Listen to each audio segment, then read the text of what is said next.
अस्सलाम वालेकुम व्यूवर्स, अशरफ सल यूट्यूब चैनल में खुश आमदीद। आज डेफिनेटली अभी हमारा जो मौजू है वो पाकिस्तान की जो पॉलिटिकल एक्टिविटीज़ हैं आइनी तरमीम के हवाले से वही है। और जैसे कि आप में से बहुत सारे लोग जान चुके हैं कि अभी थोड़ी देर पहले काबीना के बाद सेनेट ने भी ये जो 26वीं आइनी तरमीम है इसको मंजूर कर लिया है। 26वीं आइनी तरमीम के 22 नुकात को point wise 1 by 1 chairman senate ने मंजूर करवाया और सेनेट के 65 लोगों ने इसके हक़ में वोट दिया। दैट मीन्स कि जो 2/3 मेजॉरिटी चाहिए थी 64 लोगों की शक्ल में, उससे भी एक वोट ज़्यादा लिया हुकूमत ने, और हुकूमत की कोशिशें इस तरमीम के हवाले से कामयाब हो गई। अभी ये बिल जौन सा है वो कौमी असम्बली को मौसूल हो गया है और अगले चंद मिनट में कौमी असम्बली का इजलास होने जा रहा है। इस वक्त तक हुकूमत के पास 2/3 मेजॉरिटी के लिए 4 वोट कम हैं, लेकिन जहाँ तक हुकूमत का जो हिकमत अमली है और जो एक प्लान है और जिस तरह से चीज़ें मूव कर रही हैं, उससे दिखाई यही दे रहा है कि ये आइनी तरमीम आज ही मंजूर कर ली जाएगी। ये आइनी तरमीम जो है इसमें है क्या, इसमें हुआ क्या? ये जो आइनी तरमीम है 26वीं आइनी तरमीम, शुरू में इसमें 54 आप कहें कि इसके नुकात थे जिन पर नेगोशिएशन होती रही। तहरीक इंसाफ से भी रब्ता हुआ, मौलाना फजल रहमान की पार्टी से भी रब्ता हुआ, पीपल्स पार्टी ने भी इसमें बहुत बड़ी इनपुट दी और अब ये 22 नुकात के साथ मंजूर की गई है 26वीं आइनी तरमीम। उसके अलावा ये जो आइनी तरमीम है इसमें जो बड़ी बड़ी चीज़ें जो सामने आएंगी और जो चेंज होगा पाकिस्तान में, एक तो चीफ जस्टिस ऑफ पाकिस्तान की तकर्री का जो प्रोसेस है उसमें तब्दीली आएगी। पहले ये होता था कि द मोस्ट सीनियर चीफ जो जज साहब होते थे सुप्रीम कोर्ट के आफ्टर चीफ जस्टिस, वो ऑटोमेटिकली चीफ जस्टिस बन जाते थे। अब उस तकर्री के लिए मोस्ट 3 लोग, जो सीनियर 3 लोग हैं, उनको लिया जाएगा और उनमें से किसी एक नाम का इंतखाब करेगी पार्लिमानी कमेटी। पार्लिमानी कमेटी में 8 अरकान जो हैं वो कौमी असम्बली के और 4 सेनेट के होंगे, यानी ये 12 रुकनी पार्लिमानी कमेटी होगी और इस पार्लियामेंट्री कमेटी की 2/3 मेजॉरिटी चाहिए होगी किसी भी एक नाम पर इतफाक़ करने के लिए, और फिर उस नाम को सदर मुमलकत और वज़ीर-ए-आज़म को भेजा जाएगा ताकि ये उस नाम की जो है ना वो हतमी मंजूरी जो है वो ले ली जाए। ये एक चेंज आएगा। दूसरा, जो chief justice of Pakistan suo motu लेने का उनके पास इख्तियार था वो भी उनसे वापस ले लिया गया है और वो जो एक मोस्ट सीनियर जजेस की कमेटी होगी उसके पास जाएगा कि किस मौजू के ऊपर उन्होंने, किस इशू के ऊपर सो मोटर लेना है, स्वाबदीदी इख्तियार के तहत जो उन्होंने कोई भी कदम उठाना है। फिर इस आइनी तरमीम के ज़रिए से ये भी होने जा रहा है कि जो जुडिशल कौंसल है वो आइनी बेंच का तश्कील देगी आइनी बेंच को। पहले ये प्लान किया जा रहा था कि आइनी अदालत अलग से बनाई जाएगी जो कि आइनी मामलात पर चीज़ों को लेकर आएगी, लेकिन अब आइनी बेंच जो सा है वो तश्कील दिया जाएगा और जो जुडिशल कौंसल है उसकी सरबराही चीफ जस्टिस ऑफ पाकिस्तान करेंगे और उनके साथ सुप्रीम कोर्ट के 4 मोस्ट सीनियर जज साहिबान होंगे, अटारनी जनरल साहब होंगे, वज़ीर कानून होंगे, एक खातून रुकन होगी, एक अक़लियती रुकन होगा उसका, फिर उसके अलावा उसमें पार्लिमानी जो लोग हैं पार्लियामेंट के सीनियर, उनमें भी उनको भी नुमाइंदगी दी जाएगी। इसी तरह से जो सूबाई सतह पर आइनी बेंचेज़ हैं उनको भी इसी तरह से जुडिशल कौंसल ही उनकी तश्कील करेगी और ये कुछ चीज़ें हैं जिनकी वजह से ये सारा कुछ हो रहा है। अब आइनी तरमीम हो गई है।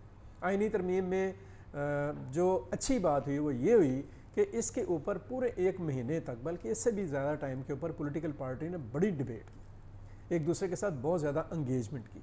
उस डिबेट और उस इंगेजमेंट से यकीनन बेहतरी ही आई होगी, अबतरी नहीं आएगी।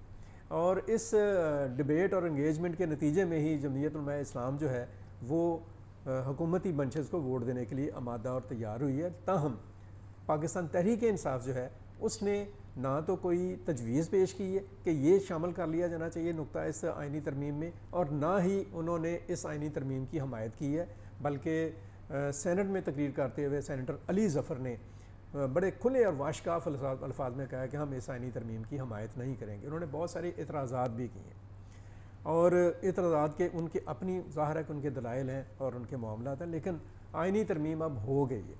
मैं ये समझता हूँ, मेरा ये नुक्ता नज़र अगर हम थोड़ा सा सीरियस वे में देखें कि किसी भी पॉलिटिकल सिस्टम में, बल्कि किसी भी सिस्टम में جمود جو ہوتا ہے اس کو کسی طور نہیں ہونا چاہیے.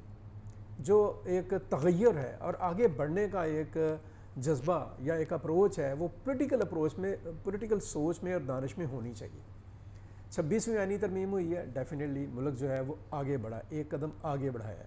اس سے پہلے 25 ترمیمیں ہو چکی ہیں آئین کے اندر.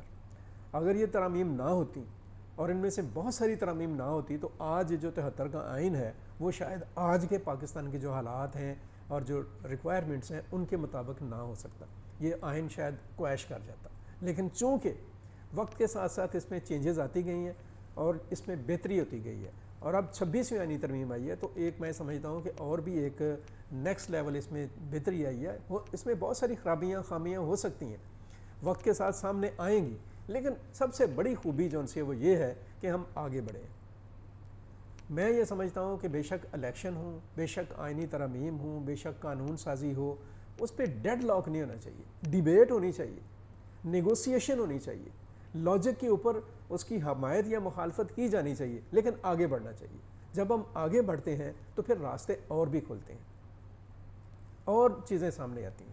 اور یہاں پر میں ایک اور چیز آپ سے ڈسکس کرنا چاہوں گا کہ اس آئینی ترمیم کو لے کر اس وقت پاکستان کے جو چیف جسٹس ہیں قاضی فائز عیسیٰ، ان کی ذات اور شخصیت کو بہت زیادہ بحث میں لایا گیا، جو بہت ہی زیادتی ہوئی اور بڑا غلط ہوا. چیزیں کلیئر ہو چکی ہیں کہ اب وہ اپنے وقت کے اوپر ریٹائر ہوں گے اور اس چیز کو وہ بڑی کلیئرٹی کے ساتھ ایک سے زیادہ مرتبہ کہہ چکے ہیں. آج وفاقی وزیر قانون نے بھی اس بات کو دہرایا کہ ہم نے ایک سے زیادہ مرتبہ چیف جسٹس صاحب سے بات کی، لیکن انہوں نے کہا کہ میں کوئی ایکسٹینشن نہیں لوں گا، میں اپنے ٹائم پر ریٹائر ہوں گا. اور یہ جو آئینی ترمیم آئی ہے اس کے اندر بھی جو چیف جسٹس ہیں ان کی عمر 65 سال رکھی گئی ہے اور چیف جسٹس کی تقرری 3 سال کے لیے ہوگی. اور اس تقرری کے دوران اگر کوئی بھی چیف جسٹس جون سے ہیں ان کی عمر 65 سال ہو جاتی ہے تو وہ ریٹائر ہوں گے اور اس کے بعد جو نئے جج ہیں ان کی تعیناتی کی جائے گی. تو یہ ایک راستہ ہے اس کے اندر. اور اب ایک تو یہ بحث بند ہونی چاہیے اور قاضی فائز عیسیٰ کے اوپر ہم ایک کا دن کے اندر ایک پورا آپ کہہ لیں کہ ولاگ میں کروں گا اس کے اوپر، ان کی شخصیت، ان کی قانونی حیثیت ایز اے چیف جسٹس، ان کا کردار اور ان کا جو پرسنل ایٹیچیوڈ ہے اس کے اوپر. بہرحال جہاں پہ قاضی فائز عیسیٰ جو ان سے ہیں وہ اپنے ٹائم کے اوپر ایک آبرومندانہ طریقے سے ریٹائر ہونے جا رہے ہیں، وہیں پر جو دکھائی دے رہا ہے وہ یہی ہے کہ جسٹس منصور علی شاہ جو ہیں ان کو بھی اگلا چیف جسٹس نہیں بنایا جائے گا. لگتا یہی ہے، کرائن اور اسار یہی بتا رہے ہیں.